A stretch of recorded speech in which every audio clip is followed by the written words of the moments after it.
আজকে রান্না করেছি উস্তা দিয়ে মসুর ডাল।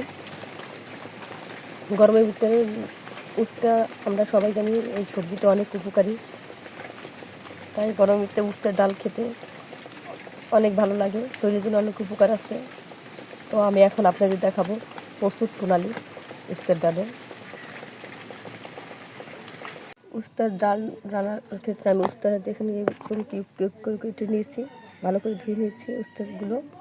আর এখানে ডাল নিয়েছি 2 কাপ 2.5 কাপ ডাল। আর এখানে নিয়েছি পেঁয়াজ কুচি, মরিচ কুচি আর নিয়েছি রসুন। এখন তেল দিয়ে দেব,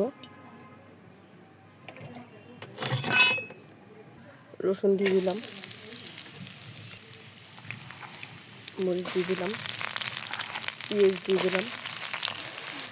এখানে রসুন জিরা বাটা 1 টেবিল চামচ মতো দিলাম, 1/2 টেবিল চামচ হলুদ দিয়ে দিলাম, লবণ দিয়ে দিলাম পরিমাণ মতো। এখন ভালোভাবে মশলাটা আমি কষিয়ে নেব। মশলা কষানো হয়ে গেছে, এখন ডালগুলো ছেড়ে দেবো। ডালটা আমি ভালোভাবে ভেজে দেবো। দেখেন ডালটা আমার ভালোভাবে ভাজা হয়ে গেছে, এখন আমি পানি দিয়ে দেবো।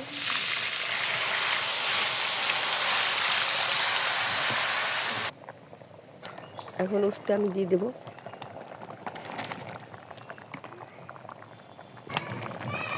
উস্তা দিয়ে ডাল আমার রান্না হয়ে গেছে। এখান মুষলধারা বৃষ্টি হইতেছে, বৃষ্টির শব্দ অবশ্যই শুনতে পাইতেছেন।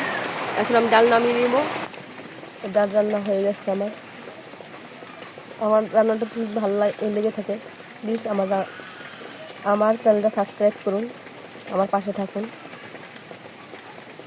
আজকে এ পর্যন্ত আবার নতুন কোনো ভিডিও নিয়ে আপনাদের সামনে উপস্থিত থাকুন। সে পর্যন্ত ভালো থাকুন, সুস্থ থাকুন। আসসালামু আলাইকুম রহমতুল্লাহি ওয়া বারাকাতুহু।